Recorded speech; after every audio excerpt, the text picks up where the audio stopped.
Thank you for returning from lunch. We have a full afternoon. During the lunch break, the outline was placed on your table, so you might want to share that now. It's a two-sided page.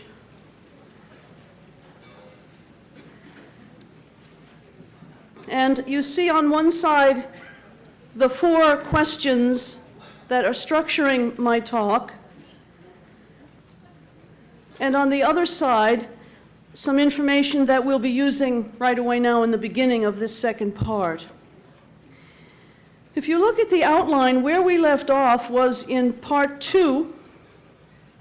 We had just talked about the distinction between the Jesus of history and the Christ of faith as a startling contribution of historical consciousness to our knowledge of Jesus. And we left off talking about one of the most fruitful contributions was our understanding of what a gospel is. And that's where we left off and where I'd like to pick up now.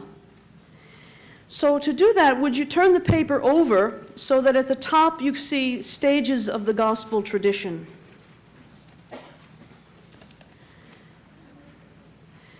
The best way to understand what a gospel is and how historical consciousness has given us this great fruitful gift of understanding the genre, to build those bridges to the world of the Gospels, is to understand the process by which they came to be written. And so if you look at the outline if you look at that paper in the top half, you see that I've divided the first century into thirds. Most scholars agree what we would call 4 BCE, or before the year 4 years before the Christian era began by our current reckoning. Does that make any sense? 4 BC is really approximately when Jesus was born, and he lived to approximately the year 30. So that first third of the first century is the historical Jesus, his life and ministry, which consisted of preaching, healing, gathering a community of followers, and so forth, and culminated in his death. Shortly after his death, you have the apostolic witness to his resurrection. The faith that comes to us from the apostles we give thanks to God for in our Eucharistic prayer. We are here today in this room because somebody told somebody who told somebody who told somebody who told you. Going back to the apostolic witness, the early men and women who proclaimed that it was Jesus who is raised. And that led to 35 years of the time of the apostles and disciples in the early church, the time of the oral tradition. It was an oral culture, it's very difficult for us to grasp a non-print culture, an oral culture in which stories and memory play such an important role. Even in our age of technology, where we're getting rid of actually hard copies of papers, we're still a print culture in the proliferation of email and so forth. It's the time of St. Paul, and what do you notice about the letters of St. Paul? They are not preoccupied with the life of the historical Jesus. They are preoccupied with the meaning of his life, death, and resurrection. They're preoccupied with the paschal event, the kerygma. Jesus is risen. Jesus is Lord. Jesus is the Christ of God. And then you have the final third of the first century in which the Gospels were written down. You have the time of the early church and the evangelists. So you do not have a Gospel, the earliest is Mark, till around the year 65. Now, I had said earlier this morning that I was going to give a little technique or a little trick. And some of you have mentioned to me in the course of the break and the lunch hour, that you try to, with candidates or affiliates or aspirants, or sometimes with postulants, you help out with that, to give a little something to orient candidates for Christianity. Kind of a catechesis almost. And I think that there's a way of teaching this historical consciousness of the Gospels that can be quite effective with all age groups and all people. And I think if you're going to get into dealing with any issue in theology or in the church, it's good to do this first. Because what it cuts off is the kind of proof texting, or people saying, but doesn't it say in the Gospels this, and doesn't Jesus say in the Gospels that?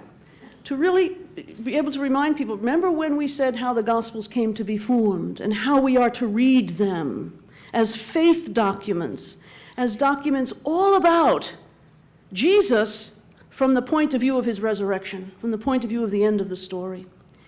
And what I like to do is to look at that time of the apostles, the disciples, and the early church, the apostolic witness, and look at that 35 years of oral tradition.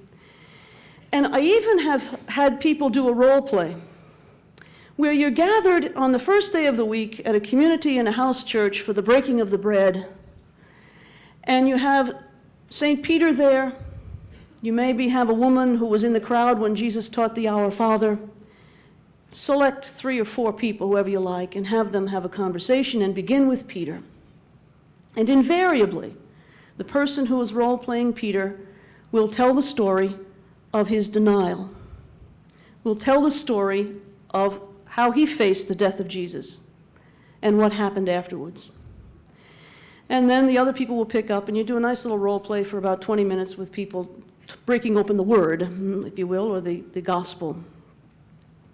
And then you say to people, all right, now it's the following week, and they're gathered again for the breaking of the bread, only this time Peter is not there. What do you suppose happens? Well, likely they share what Peter said, or they share what someone else said. It goes. Now, what happens in the course of 35 years of that? You know? The old game telephone doesn't even come close. No? What happens in the course of 35 years of that is some things are simply forgotten. The sequence of events, you know, did he multiply the loaves and fishes before he preached? You know, the sequence of events are forgotten. The exact words of Jesus are not remembered. You know? What finds its way into the Gospels is the memory of Jesus filtered through the faith of the early church. And you have 4 portraits of Jesus addressing 4 very different communities with 4 very different sets of theological questions that their communities were facing at the time they were written.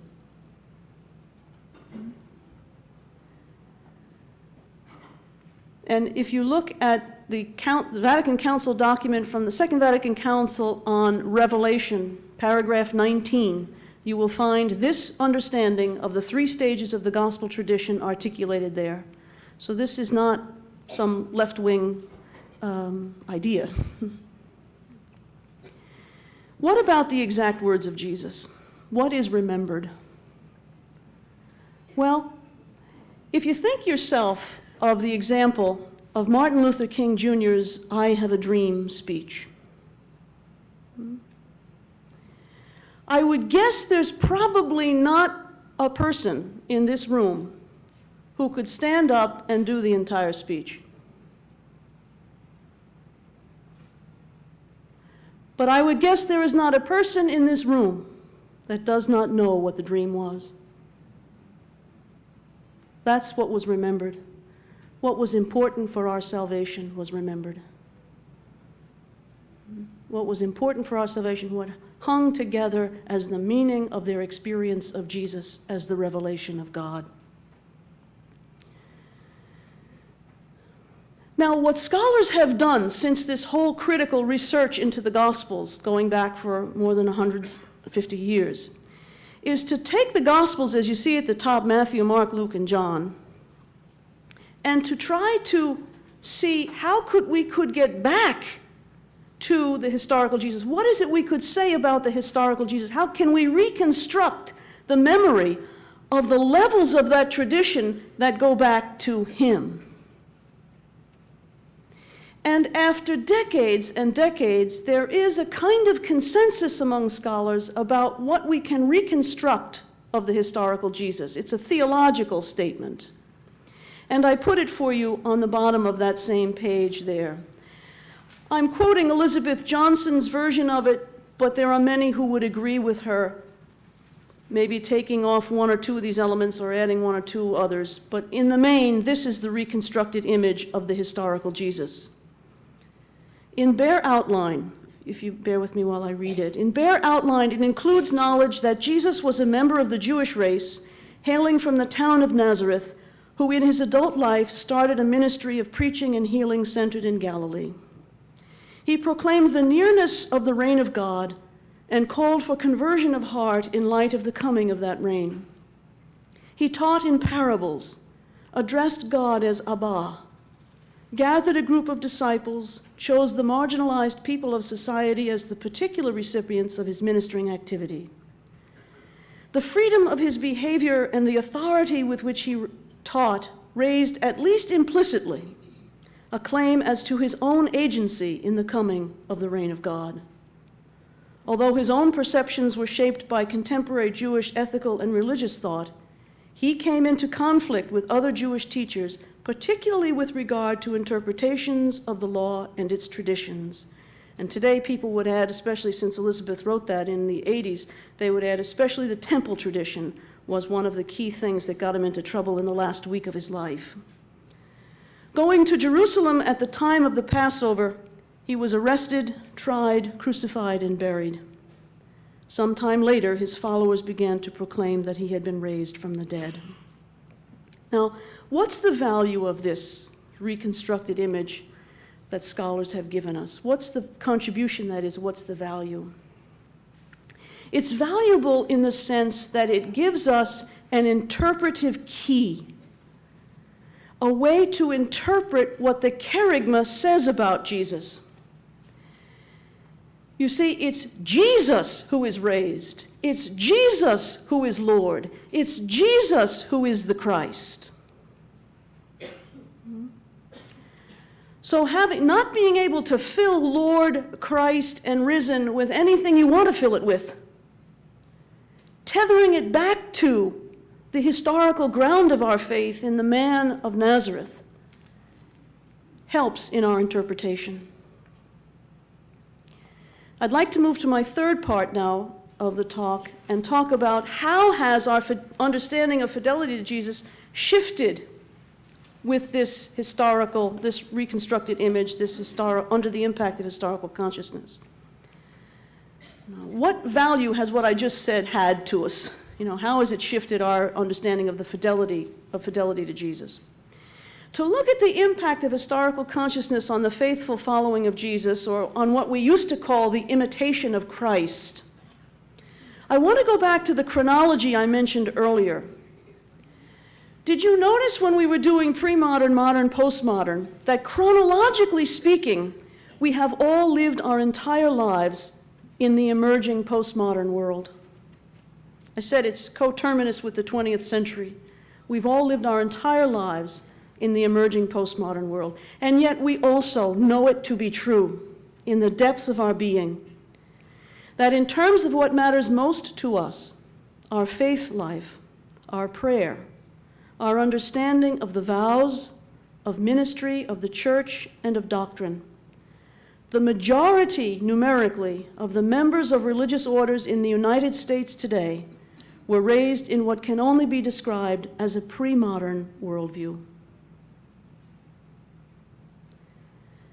In fact, it can be said that the form of religious life most of us have known only really began to engage the modern world when the Church itself did at Vatican II. And of course, we now realize that when the Church at that time finally critically embraced the modern world, modernity itself was already giving way to this postmodern radical pluralism and relativity. So, in terms of the way we all have actually lived our lives, we religious of the Catholic Church have tried to do in 35 years what Western culture has done in 350 years. We have been called upon to shift from a pre-modern to a modern to a postmodern worldview, stretching across all three of them at once in every aspect of our lives. our dress, our daily order, our ministries, our community life, our understanding of the ideal of holiness, and our image of God. And we still find ourselves stretching from one worldview to the other, going forward and backward, backward and forward, living in all three at once as we try to find our way. It's no wonder I said earlier this morning, I do not know. We all come to points at which we do not know because we're stretched in all of these ways.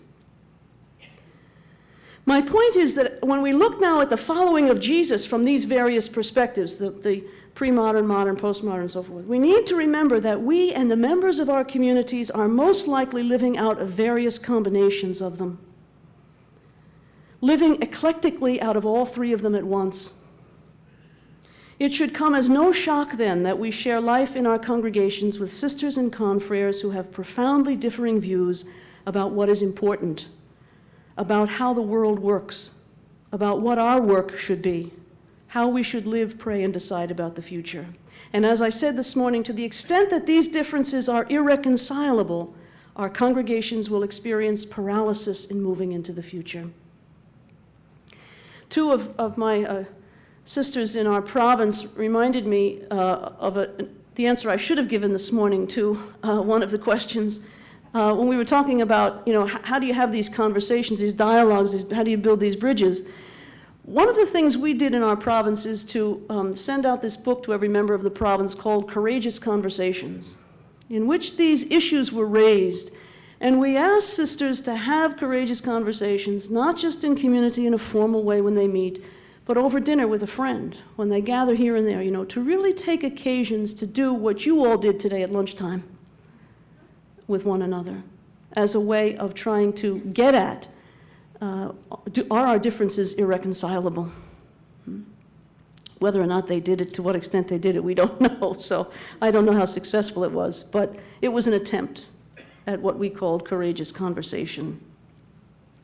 So shifts in our understanding of fidelity to Jesus from the imitation of Christ to following Jesus.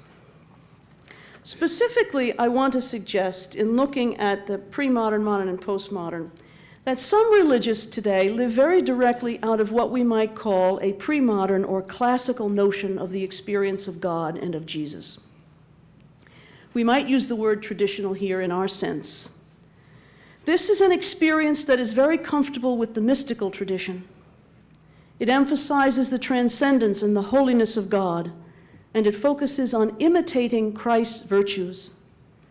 It may be lived out by focusing on the action of the Holy Spirit, or on the intercession of Mary, or the particular saints, devotions to saints, novenas, other devotional practices. But the important point about this model is it understands fidelity to Jesus as the effort to imitate the virtues Christ exercised in his life. The imitation of Christ, the virtues, the attitudes of Christ. Most of the men and women we have known throughout our religious lives have achieved holiness in this understanding. It is the ideal of religious life with which many of us were raised, the imitation of Christ.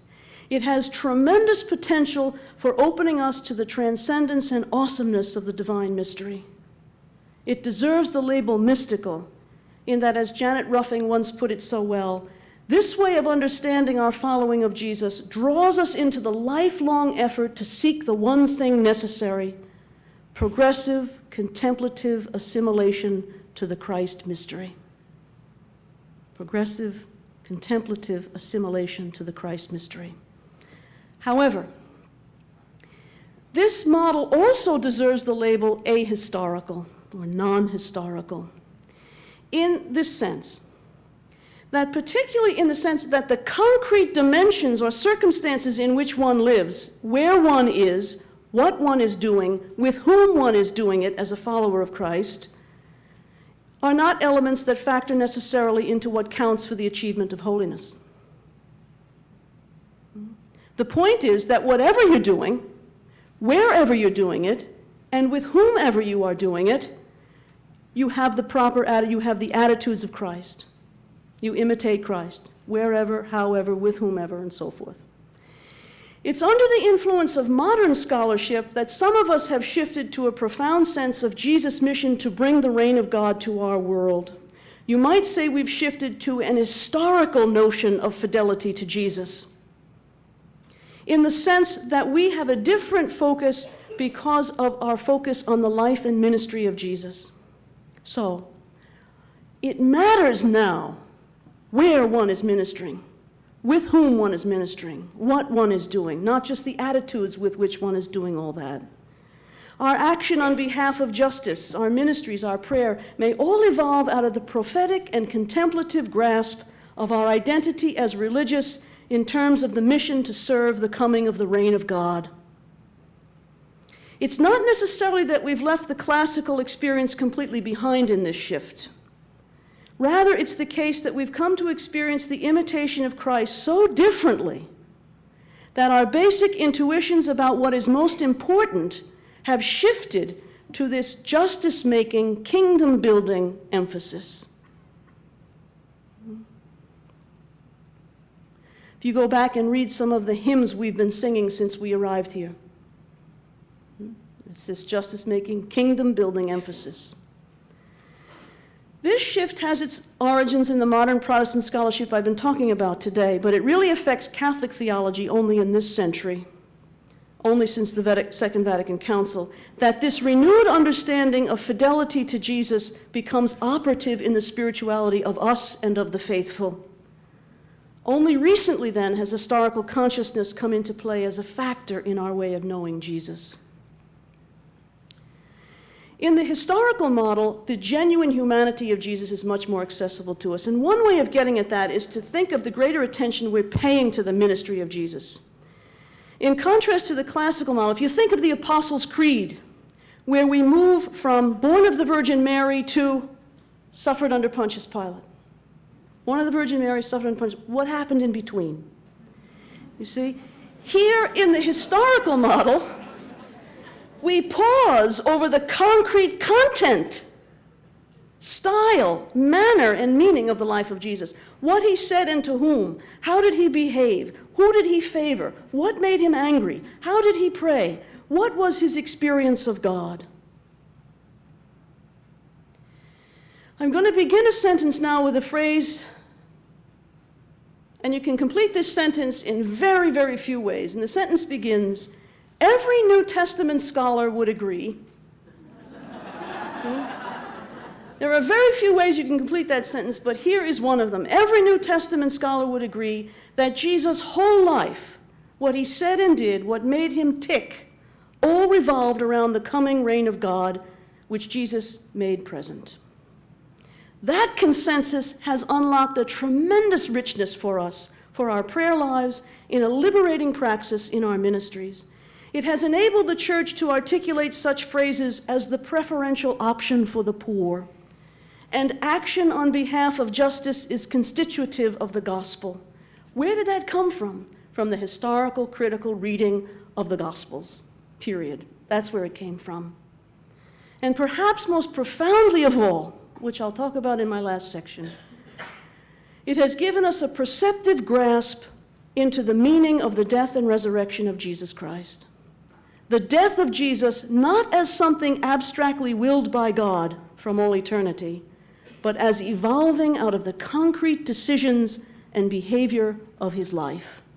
A profound understanding of the death of Jesus, and therefore of the resurrection.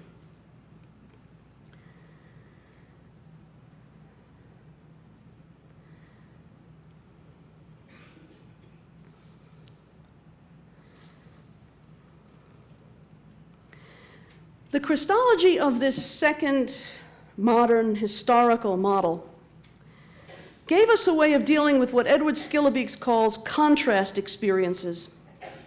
Those experiences of evil, of negativity, of injustice and inhumanity which plague human history in every age and every place. In our encounter with these situations, of which we are so aware today, the ministry of Jesus gives us the ground and the foundation and the grace for the necessary protest. This should not be. But in the postmodern situation, something else becomes apparent to us as well. We begin to recognize, the more we play with this historical look at the ministry of Jesus, we begin to recognize the ways in which the Christian tradition itself over the years, the institutionalized following of Christ, has supported and undergirded some of the structures which enable situations of negativity, evil, or injustice. This too calls for protest and for critique, for purification.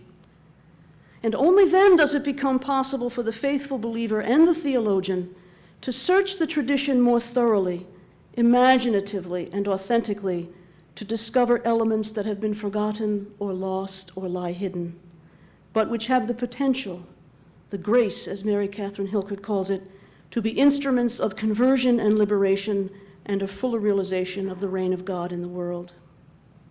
It's in this way that the focus of Latin American liberation theology on Jesus Christ as liberator emerged, a focus which evokes, in the words of Elizabeth Johnson, a new image of God who is on the side of the oppressed with the aim to free them.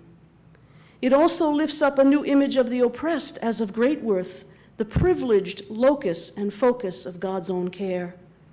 And finally, it gives us a new image of discipleship, entering into the way of Jesus with the poor, a way which has a paschal character. It carries a new answer to the question, who do you say that I am? Neither passive victim nor dominating Lord, Jesus becomes the liberating word of God in solidarity with the poor. Similarly, feminist theologians have recognized in some of the buried or forgotten or glossed over traditions of the Christian tradition many resources for the full flowering of women's humanity, for the real liberation of women from deep-seated cultural, social, and religious prejudices. We are all familiar, I think, with the efforts by feminist scholars to recover meanings of the gospel stories which include women, meanings that have been suppressed or interpreted for centuries through a male-centered lens. And we are also familiar with how unsettling and jarring these new interpretations and images can be for some among us. That's how I think I'd put in a nutshell how historical consciousness has affected our shift in understanding what fidelity to Jesus means. Let me move now to my fourth and last point. And I'd like to, what kind of journey is it, this faithfully following Jesus? In my time this afternoon, I want to address this question in a way that I hope has relevance for vocation work. If Jesus is the exegesis of God, if Jesus reveals God, then the historical Jesus has to be important as the interpretive key to judge what is claimed about him, that he is the Christ of God. Could you look with me again at that little paragraph that gives the reconstructed image of the historical Jesus? Look at some of those things. He proclaimed the nearness of the reign of God, called for conversion of heart in the light of the coming of that reign, addressed God as Abba, chose the marginalized. The freedom of his behavior and the authority with which he taught raised at least implicitly a claim as to his own agency. The kingdom was coming in him. A faithful Jew, he came into conflict with other Jewish teachers, particularly with regard to the most important things of interpreting the law. He was crucified. Now, where did he get all that? Where did he get the proclamation of the nearness of God? You know, when we say that the kingdom of God, the reign of God was the center of Jesus' whole life, some people would say that the best translation of what reign of God means for us in our mentality today, when we think of reign having to do with kings and all that, the best translation is the nearness of God. Jesus preached the nearness of God, the absolute unconditional love of God coming to people, especially the only thing that made him angry in the scriptures is when anything got in the way of that coming to the little ones. The absolute nearness, the unconditional love of God. Where did he get the freedom to declare that people's sins were forgiven, to teach in such a way that he could say, you have heard it said, meaning the law of Moses said, but I say to you, so that he came in conflict with the religious leaders? Where did he get that?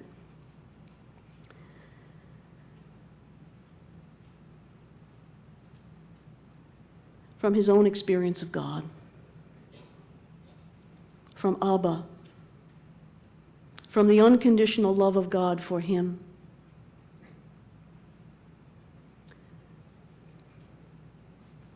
And I can issue you a challenge now that I guarantee you will be successful. If you go to the authentic life of any saint you know, the authentic life, not some of the things that are written about the saints, but an authentic life of any saint that you know, perhaps your founder or foundress, I guarantee that you will find at the foundation of his or her life, his or her experience of the unconditional love of God for him or her. It will be there. I guarantee it. That repetition, if you will, that imitation, that following of Jesus, means that his experience of God becomes ours. The unconditional, the grasp of the unconditional love of God, we can call that the reign of God. I think that following Jesus today means that we need to repeat the experience of the early disciples and apostles. We need to go back to this place at that stage, at the end of the first third of the first century, where Jesus has died and the apostles are witnessing to us his resurrection. Because that's where they all began. They didn't know what sense to make of the death of Jesus.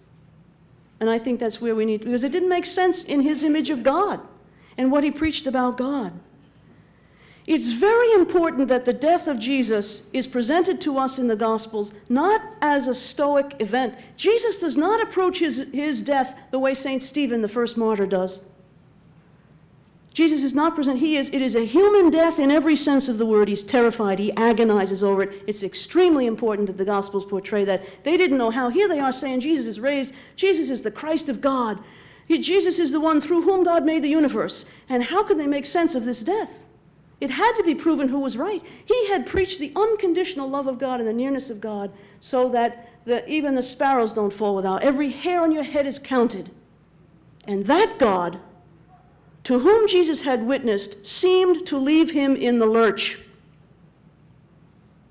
He died a God-forsaken death, crying out the prayer, my God, why hast thou abandoned me?" Scriptures put that there. And in the next breath, they tell you he's raised and everything's wonderful. But they couldn't suppress the negativity of the death of Jesus. It had to have meant to his friends and to his enemies that he had failed. You see, it had to be, when he came into conflict with the temple law, it had to be proven who was right, because if Jesus were right, their world had to turn upside down. They either had to prove him to be a blasphemer, a seducer of the people, and a false prophet, and get rid of him for those things, or they had to get with the program. And we know what happened. So when the death came about, it had to have seen to his friends and to his enemies the end of everything. And that's why our first step to resurrection is to appreciate, to grasp, to take in the violent negativity of the death of Jesus. Because unless he is raised from that, he, not his memory, not his good ideas, not what he stood for, but unless he is raised from that God-forsaken death, our faith is in vain. And as the early church said, we are still in our sins. And so the preaching of the resurrection becomes then some language that attempts to speak about the unspeakable, that death is not the last word. Christ rose in the silence of God, Ignatius of Antioch once wrote. No one saw it happen. We have to mediate it with liturgy and symbol. But we're trying to stretch language to talk about the unspeakable. So resurrection then has something to say about God, about Jesus, and about us. It has something to say about God. Resurrection is an act of the power of God. It reveals who God is. You see, what the early church grasped so clearly is, it's not that we believe in God and then we preach that he raised Jesus from the dead. No. The God we believe in is the God who raised Jesus from the dead. Anyone who is in Christ is a new creation. The same power that began creation from the beginning out of nothing begins it all over again in the dead body of Jesus. Who do you believe in? You believe in the God who raised Jesus from the dead. The resurrection reveals who God is. God is the one who is with us when all human power collapses. And we have to think that somehow that trust is in the cry of Jesus on the cross. God is the one who is with us when all human power collapses. There is nothing more powerless than a dead body. It's the wonderful spiritual that says God makes a way where there is no way. That's the God who raised Jesus from the dead. That's our God. Resurrection has something to say about Jesus. It's God's confirmation of Jesus. It's God saying, you see, if the death meant, at the time it happened, that he was a false prophet, he had nothing to do with the real God, true God, everything he said about the true God is false because look at what happened to him, then the resurrection said he had everything to do with the true God. He is the exegesis of God. He is the revelation of God. And God confirms that by raising him from the dead, from that death. Jesus is taken into glory, and we don't have any idea what that means. Jesus is taken into glory, exaltation. It's unimaginable because we're talking about the life of God.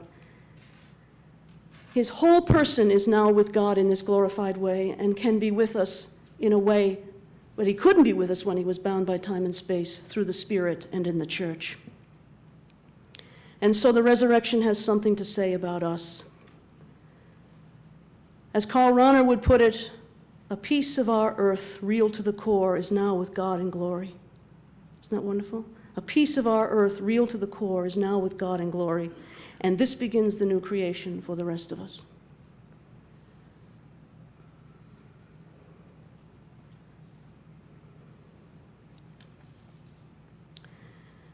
I'd like to conclude. So what I'm trying to say is about following Jesus. I think we've got to start with the death and resurrection. That's where we got to be.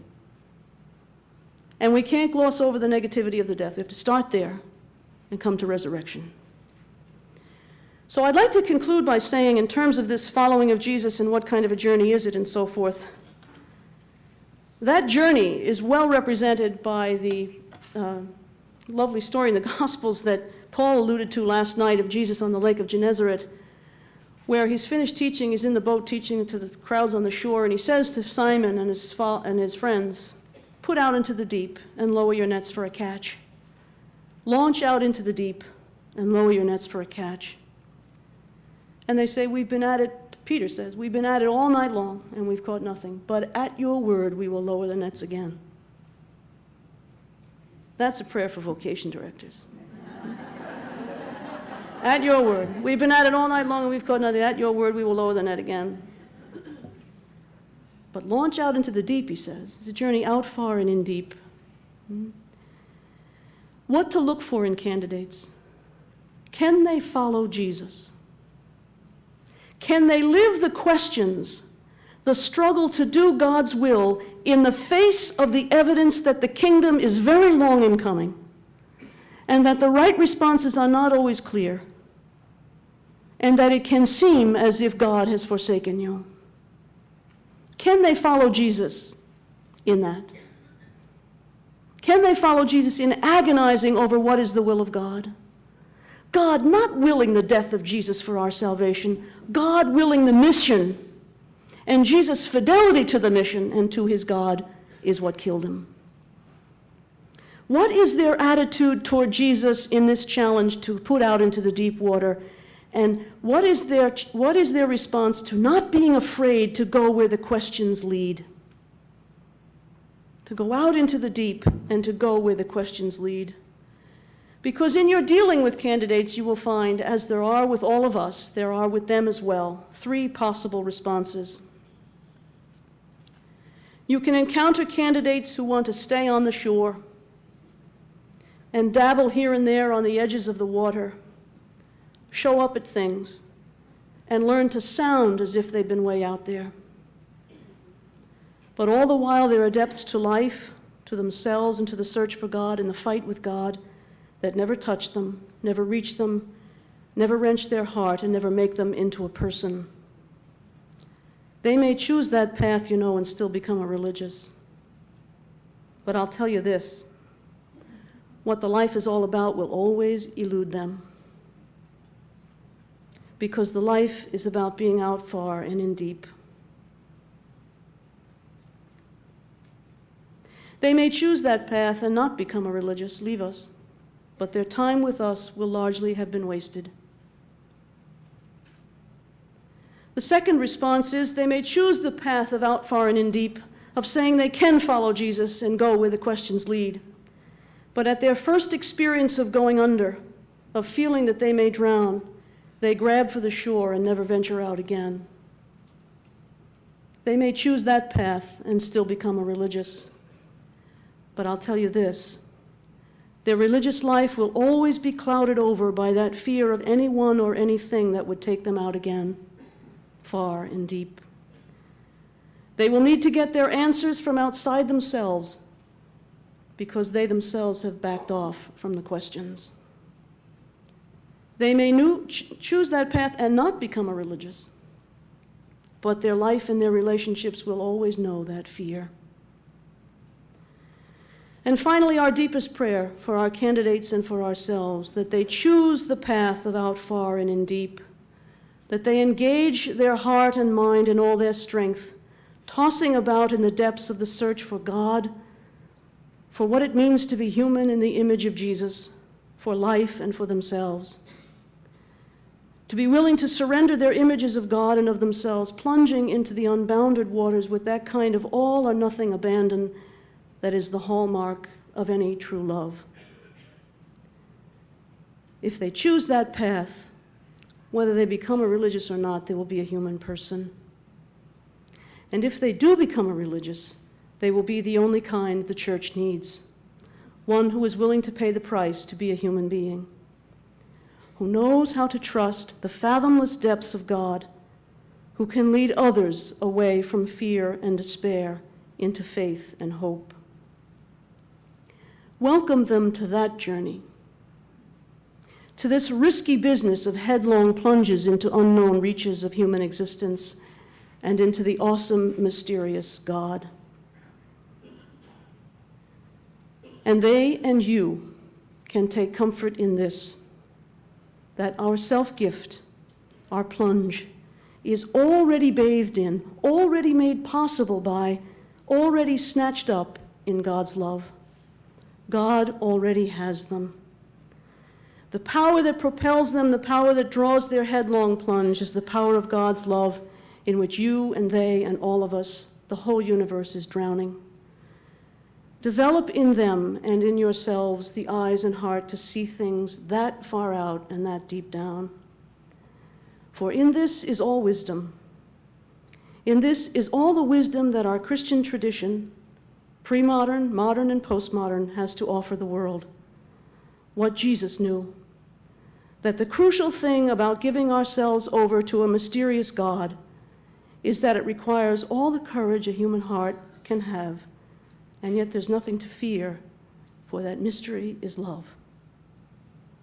The bottomlessness into which we go is the merciful arms of God. Let us hurry up then and go.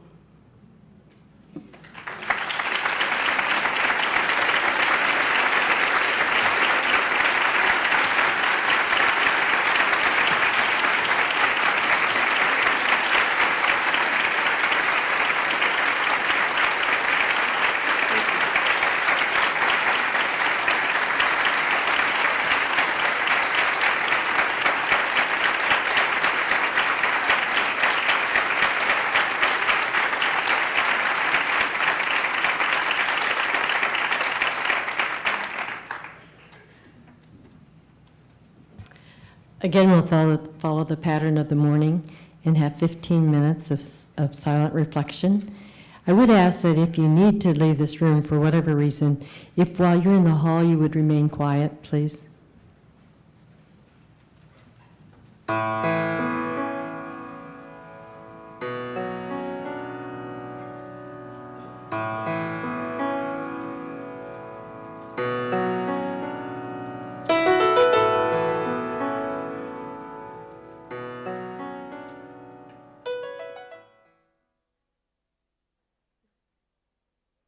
One or two.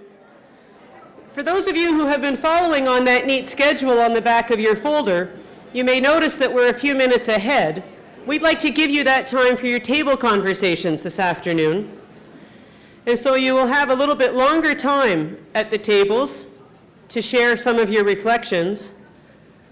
I'll be back to give you a 2-minute warning before the table conversation ends, and we'll pull it back to the large group assembly interaction with Mary.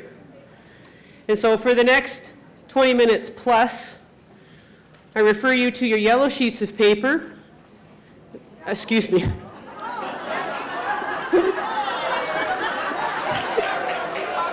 Oh, sure, listen now.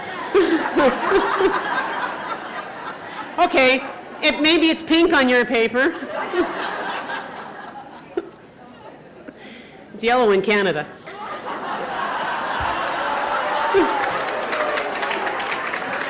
And I'd invite you to continue in your table conversations, and we'll be back in a few minutes.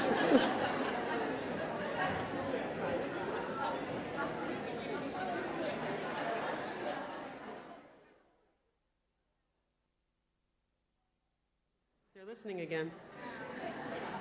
Please, comments from the floor. At our table, we wanted to ask you if you could talk a little bit more about how communities can embrace that death behaviorally. You talked about the experiencing death and the resurrection, and so a few of us were talking about how that really struck us in a real profound way. So we'd like to hear a little bit more about what it would look like as a communal response and on a behavioral level. Are you talking about the death of the community? Embracing that? Is that what you mean? I think you brought up that we have to embrace, individually that the whole sense of death and resurrection. Right. And we started talking about the communal level of our death and resurrection I see. and our transformation and conversion experience. I see. Okay. Do I want to talk about that, or can I? No, yeah. Thank you for the question. Let me just clarify, because even during the break I got a number of comments. Let me just clarify a little bit more what I mean by the death thing, and then I'll try to bring it to some kind of communal dimension. I'm not talking about Mel Gibson's Passion of the Christ. Okay? I didn't experience anything transcendent in that. I'm talking about the death that comes when one really embraces what it means to be a human being and really see the questions of life through, remains committed to being out far and in deep, and finds hope in the face of the fact that often there is little evidence of the reign of God taking effect, that one has to hope. And probably I didn't say enough about hope in this. Karl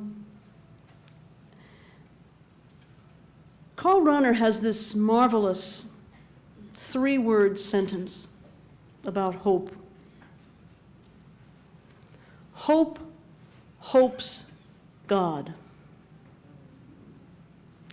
That human hope,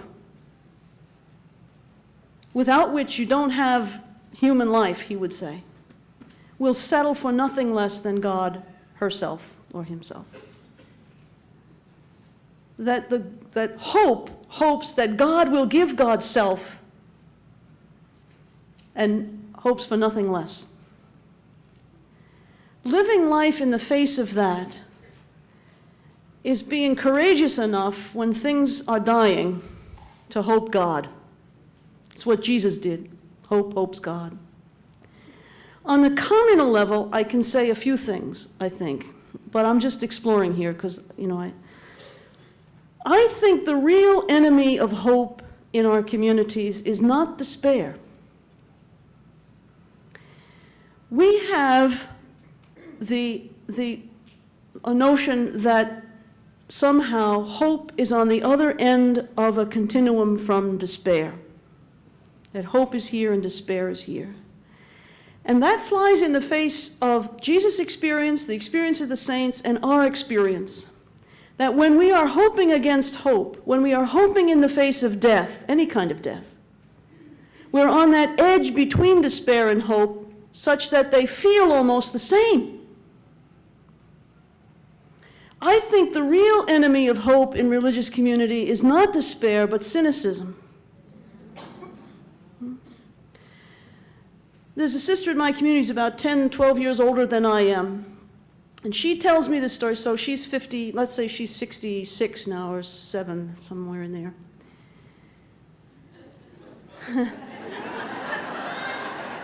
I'm 54. Anyway, she's in her mid-late 60s. And she remembers as a young sister, so that's going back 45 years or more. She went out from the novitiate to her first assignment, and one of the older women in the community came up to her one day in her first days there and said, "Get out now, kid, while you can." Now, she's been here with us for 45, 46 years. She told me that story as if it happened yesterday. The real enemy is cynicism. It sucks the life out of a community. You see, it's the refusal to believe or to hope or to acknowledge or to leave room for that things can get better. And so I think in the transformations that we are going into, if I could say, again, one of the things about, I'm going on too long here, but about Mel Gibson's movie. Why are we not attractive? What will make for the transformation? People answer that question by saying, well, we're too busy. That's why we're not attractive. We're just too darn busy. And so then we say, okay, well, let's get contemplative. I think the real communal response is to fall in love again, is to reconnect with the love with which we first entered. That is attractive. And then it doesn't matter if the young people are having the 40 hours devotion and you're on a picket line, or the opposite, because you're connecting on the level of the love of God. What's attractive is people in love. That's a long answer to your question, and I'm not sure I did it, but...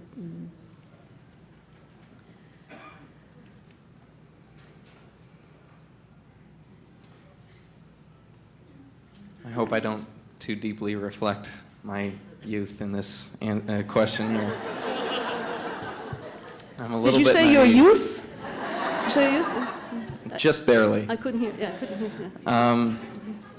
My question, I guess I'm taking this from Hebrews and then also from my desire for Christian unity, as I'm sure everyone in this room does desire. Taking the scripture that Jesus Christ is the same yesterday, today, and forever. And with the insights that we've, received today, looking at how we're not just looking at Jesus, and we're not just looking at Christ, the imitation of Christ and following Jesus, but somehow we have to find this integrated whole of Jesus Christ. And by knowing him deeper, we will follow him. And then by following him, we will know him deeper. I think finding that balance of Jesus Christ, not Jesus or Christ, is the way to our unity. And I like exactly the thing that you were just saying before, that love is attractive. I think that love comes when we both imitate his virtue and follow his way. Thank you. What you've just articulated is the faith of the church, that it's not Jesus or Christ, it's Jesus Christ, yesterday, today, and forever. But if I could just try to clue into what maybe also underneath some of what you're suggesting is, I'd like to ask us to think about what is the same yesterday, today, and forever. And maybe try this on. That what's the same yesterday and forever is that Jesus is the sacrament of God, the exegesis of God. Jesus Christ shows us, reveals God. John 1:18 is it that says, no one has ever seen God. It is the only begotten who shows God. Jesus as the exegesis of God. And what does that mean? It means that human being is the primary symbol of God. That is what is true yesterday, today, and forever. That when God chooses to enter history, God does so as a human being.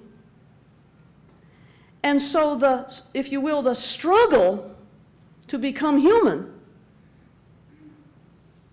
is the same yesterday, today, and forever.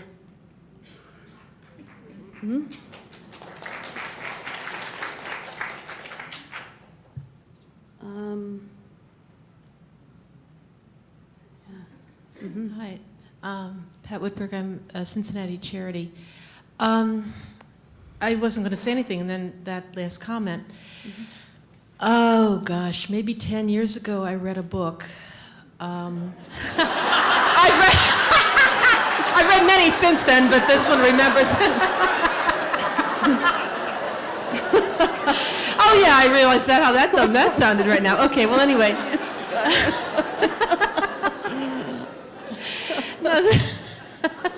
May more people imitate your... I should read more. I got several more in my room. Now, this one was by a Jesuit by the name of William Bernatzky, and that was spelled Biernatzki. There can't be that many authors named Bernatzky in the world. I don't remember the title. What I do remember was that he was looking at how a religion, one of the major world religions, that arose in one culture, in one part of the world, changes when it's viewed through the eyes of another culture. He was looking specifically at Korean Christianity, Indonesian Islam, and Zen Buddhism. I don't remember all the details, and maybe nobody is interested in that. But the thought occurred to me just now as I was listening, generations are eyes too. And Jesus Christ may be the same yesterday, today, and forever, which I firmly believe, of course, but our eyeballs are different. You know, I cannot imagine what it was like to live through World War II. I wasn't alive. Similarly, I presume that the guy that just spoke, unless he's a lot older than he looks, can't possibly remember Vatican II. As one of our novices said to our novice director several years ago, Vatican II, that's all you ever talk about, like it happened yesterday. That's right. Anyway, I just want to make, our eyes are different. Yeah, that's right. Yes. I want to take up from what you've just said and refer back again to the gentleman's comments. The interesting thing about Jesus Christ, the same yesterday, today, and forever, is that nevertheless, every one of us faces that question, who do you say that I am, as if for the first time. You know, we nevertheless, even though Jesus Christ is the same yesterday, today, and forever, we have to answer that question in a life-defining way. And every generation has to do it as well. Please. There are several thoughts. First of all, my name is Mako Casetta. I'm a Canadian, but I'm living in Chicago, and I'm a S.S.N.D. There's several thoughts. The first question is really Jesus the same yesterday, today, and tomorrow? And I say that because I have struggled, and I continue to struggle about my own image of Jesus. Jesus has evolved. We talk about the historical Jesus. We talk about the Christ of faith. We talk about the evolving Christ. We talk about the cosmic Christ.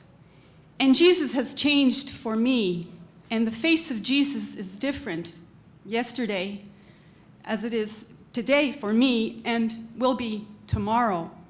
So that's one question. The other one, although I think I understand, and maybe it's gone over my head, in trying to understand going back to being with Jesus who has died, the death of Jesus, or Jesus on the cross. My fear or concern I have as a feminist in so many ways is the issue around victimization and the struggle of being with the suffering Christ. We talk about liberation theology, which I'm for, but again, the fear is that what are we liberating from? And, and at the same time is my own relationship to Jesus or God has been one of empowerment and one of liberation. And because of an understanding of that unconditional love of God. So anyway, I'm just throwing that out. Maybe I'm asking more questions because you really gave us a lot of questions today. So I'm throwing out other questions. Thank you for that. Though I'd like to take the last one first about the victimization, and I think that's a very good point, and it's something that I did not say clearly enough and want to be sure I say. When I talked about this focus on the death of Jesus and not hurrying past the negativity and the violence of the death of Jesus and focusing on the death, the purpose is not to remain there. What I intended to say is we should not hurry too fast to the resurrection, not because we will miss the death, but because we will miss the resurrection. If we hurry too quickly to it, away from the violence and the negativity that we actually experience in the depths of being human, it's not that it's that we'll miss the resurrection. We'll miss the point of what it means to say, that dead Jew on the cross is raised, and in the resurrection becomes the cosmic Christ, becomes the Christ of God. He was in his life from the first moment of his existence wisdom personified, the Son of God personified, the Word of God personified, but that is fully deployed, to use a very inelegant phrase, at the resurrection. Fully deployed at the resurrection. And it's Jesus Christ who is the same, yesterday, today, and forever. But that's in the context of saying, some of you are yes and no and here and there. Jesus is always yes. It's in the context of his movement in hope toward God, his fundamental, unconditional yes to what God had asked of him. That yes is the same yesterday, today, and forever. And the point I was trying to make before in my initial comment here is that yes is the yes to being fully human. That's what God asks.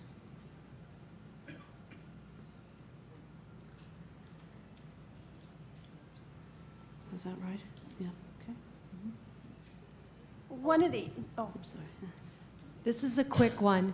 Earlier you made reference to a book that you used with your congregation. I think it was called Courageous Conversations. Yes. Could you tell us a little more about that book? We wrote it. So, you wrote it. Yeah, the community wrote it. It was an in-house. It was, well, actually, and Janet's here so I can talk legally about this. One of the enclosures was the RFC talk, but I'd gotten permission to copy it just from my congregation. From the RFC, and then a few other scattered talks that raised some of these issues. And we sent that out together with questions to orient the sisters toward a courageous conversation. So in a sense, it could be anything that raises the kinds of questions that get at these differences in their fundamental, if we can encourage courageous conversations about that.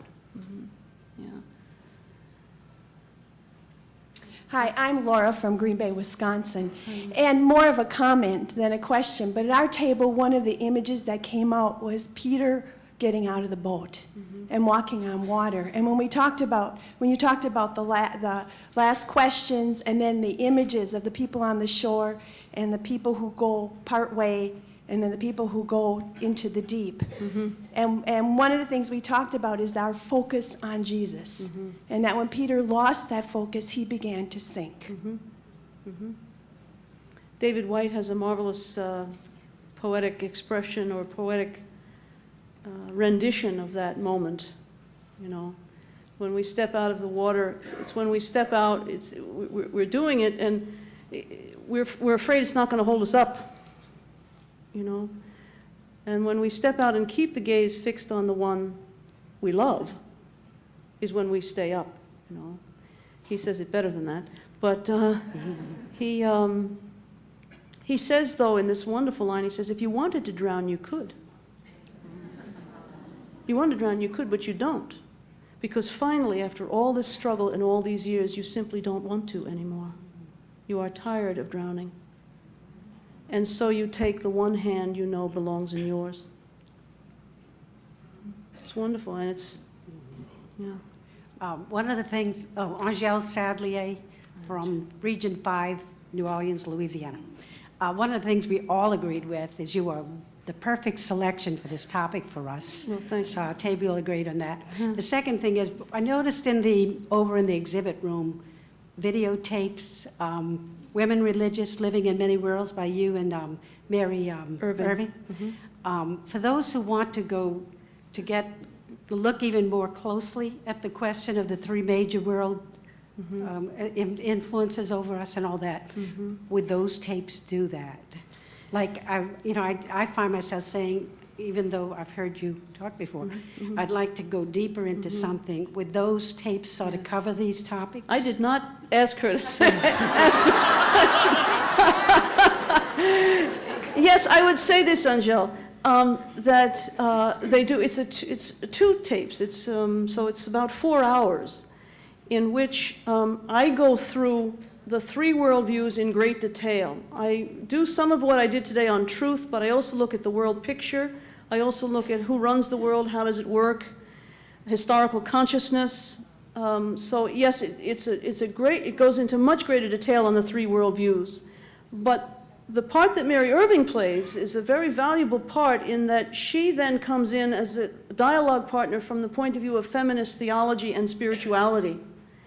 And the tape stops again, and she'll come in and raise questions, sometimes objections, points for reflection. And that's what makes it a 4 hour, 2 video set. So yes, it would take it much deeper. Thank you. Yes. In the illustrations at the end of your talk, where you about the launching into the deep and the three examples of not going or reaching for the shore and going. Yes. In some ways, it sounded a little, to me, and we had a long conversation about this, talked about there being the potential in candidates of being able to do these of being able to launch into the deep. But in some ways, it sounded a little end of the chapter, that they wouldn't go in, or that they went in and reached back, and even if they had come into religious life, there was this kind of like not being able to go further than that. And so the question is, where's, is there, I'm assuming that that's not the end of the story, and that there still is room for conversion and the Holy Spirit to change the hearts and minds of those people who aren't able to get in or go back to the shore at some point. Yeah, that's a great comment. In fact, maybe what we could do is take those three alternatives at the end and transform it this way, and say it's the kind of thing you might say to a candidate coming in, that as you go out into the deep, as you struggle with what it means to be human, as you begin to get into this following of Jesus and come to the depths, these are three things that could happen to you, and have the courage to do it. So maybe we could transform what I said in terms of a advice from the beginning and not a picture of the end. So thank you for that comment. Yeah. Last one, please. Thank you. I'm Patty, a Franciscan from Denver. and I just want to go back. I love this whole notion of fully human, and I've had my own personal transformation, I guess, in learning to trust my own experience. It's been quite profound. And anyway, so in listening to that, again, as I hear you speak, I'm weighing out my current experience of hurt and anger sometimes at what I have seen on behalf of some of my church leaders, that I find actions that are very death-dealing, hurtful. And I kind of want to, I have a sense that there's a way through this. I'm wondering if you could just point some indicators to. There's something of transformation in this current moment of anger, I guess.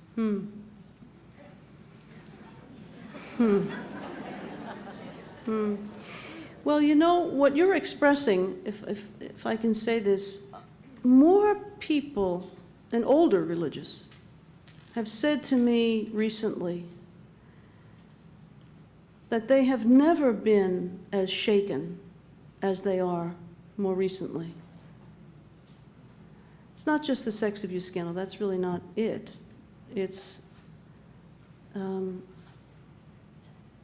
seeming paralysis of leadership in some places, and some of the leadership that is exercised, I suppose, seems to be death-dealing rather than life-dealing, or move in a direction that's not fully flourishing for the human.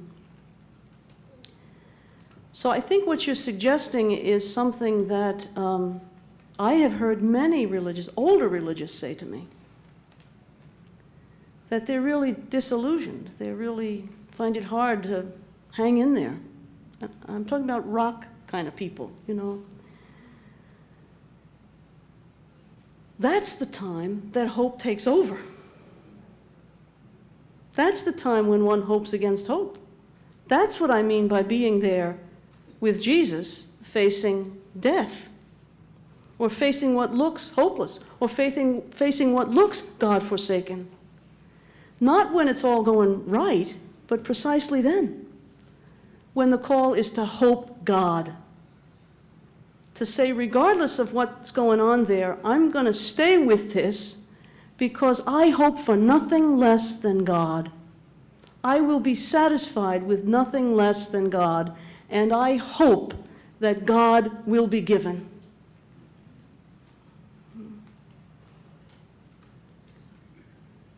Hope hopes God is all I can say. And maybe that's a good place to end. Thank you.